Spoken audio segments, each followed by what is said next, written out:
At Mobile Network Services, we've been on a transformation journey for some time now, and we realized quite early on that in order to address the increasing complexity in our customers' networks, the requirements that they set for us, and our ambition to deliver a superior customer experience, the key levers for us to use were digitization, automation, and the careful introduction of emerging technologies like artificial intelligence and digital twins.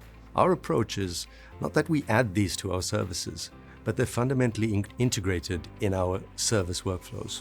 And it's not something that we restrict to one area of our portfolio, but we apply them universally across the portfolio and the life cycle of our customers' networks. So let me give you some examples.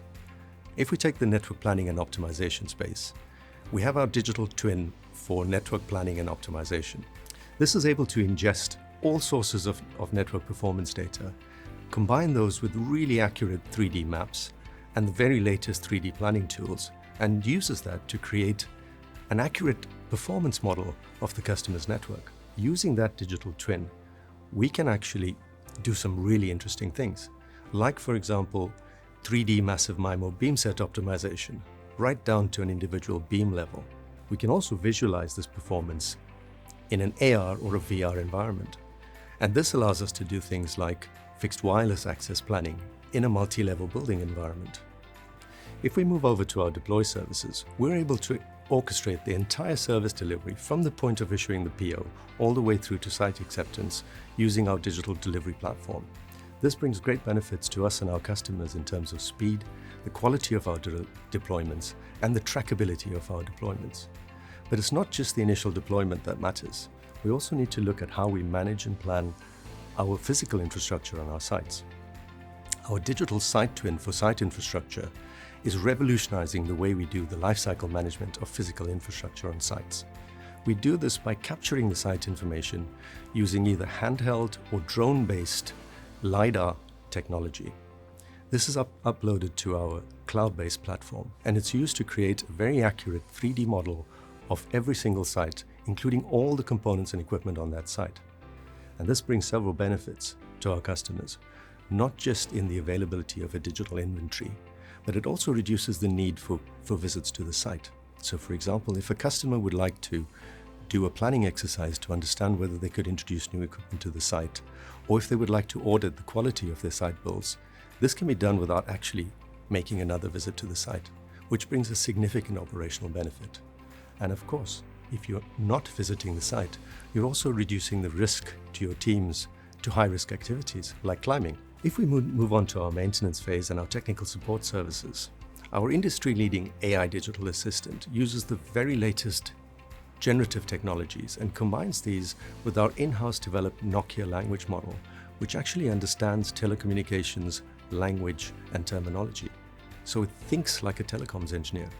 And this is a fantastic resource for our engineers and our customers' engineers. And it's a key way that we deliver a better digital experience for our customers. We also extend the approach to how we deal with hardware.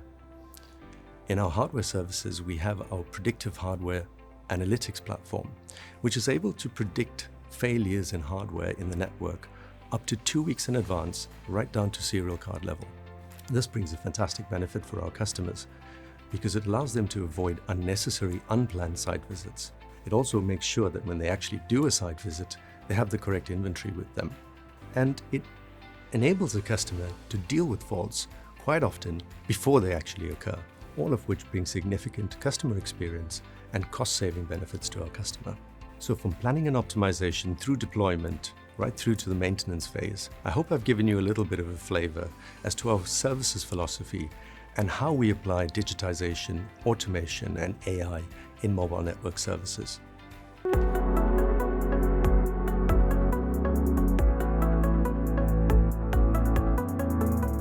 Hello, my name is Jeff Owen. I'm the Head of Wireless Strategy for TPG Telecom in Australia. TPG sees virtual reality and augmented reality methods as a way to improve tools and processes for network operators. This is especially true when we combine it with the modern notion of the digital twin. So we're all familiar with the idea of consumer gaming, and in this case, VR has been somewhat transformative in that use case. But there are also corporate use cases for VR and AR. We worked with Nokia to showcase two such use cases. In the first one, we used virtual reality to improve service qualification for fixed wireless access services. And in the second one, we used AR, augmented reality, to explore the result of network changes and understand what performance improvement resulted from those.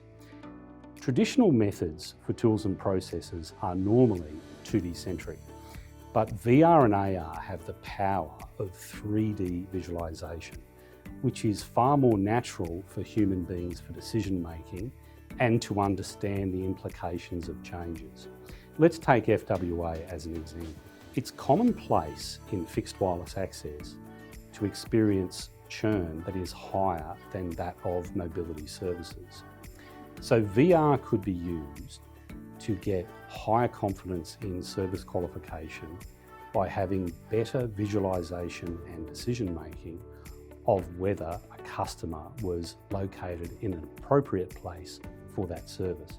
And then subsequently, AR could be used to assist the customer in locating the CPE at an optimum place in their premises.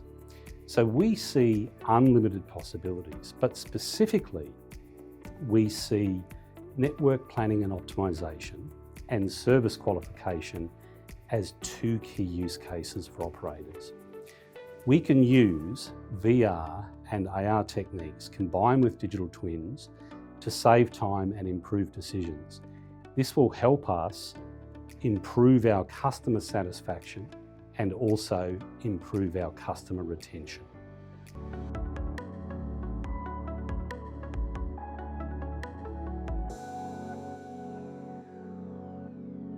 Hello, I'd like to share with you our approach to apply cutting-edge technology to provide visualization of our network digital twin. But before going to the visualization, let me give you a brief context on our network digital twin. In 2021, we have made a strategic decision to move away from legacy desktop application network planning tools towards fully cloud-native, scalable solutions. This helped us to reach market-leading and field-proven capability for network planning and optimization, especially in compute-intensive 5G what-if analysis and other complex activities like 3D massive MIMO beamset design and optimization. Adding to this, by end of last year, we have identified that our customers would gain further advantage when we would be able to provide immersive visualization of the network digital twin. The visualization covers several use cases that are taking advantage of both virtual reality and augmented reality. One of the key success factors is the precision and validity of the use cases. I'm very happy that we are able to work together with our customer TPG Australia on the validation of the use cases against real network environment and requirements. Thanks to the network digital twin and the extended reality visualization, our customers will be able to perform faster and more accurate decisions in terms of network expansions and enhancements. But more importantly, they will be able to tackle efficiently complex items. At this moment, we are working on several distinct use cases. Let me share with you two of them. The first is fixed wireless access CPE applicability. Through virtual reality visualization, we enable our operators and/or the end users, in case the CSP provides this information publicly, to search any address in the network and visualize the network capability and availability in 3D. An example would be that the CSP or consumer would be able to search his or her own apartment on 22nd floor of the building and validate if there is sufficient signal strength, quality, and capacity to deploy the fixed wireless access CPE. The second use case is drone flight path assurance. Through both the high level of automation of our network digital twin and the virtual reality visualization, our customers are able to monetize future use cases of drone usage. Say in an example where an enterprise entity offers security surveillance through drones on important objects, such as nuclear power plants or factories, the CSP can monetize their network through offering drone flight path QoS assurance. This will be fully automated, where the drone operator will submit the flight path to our digital twin, which through high level of automation will provide optimization and/or assurance of the flight path at the time when it is required. And of course, we are able to visualize the path in full 3D, which not only helps to understand the network performance, but also helps in case CSP would enhance the network to support such QoS in the flight path. This cutting-edge technology has tremendous impact to a variety of industries beyond the telco industry.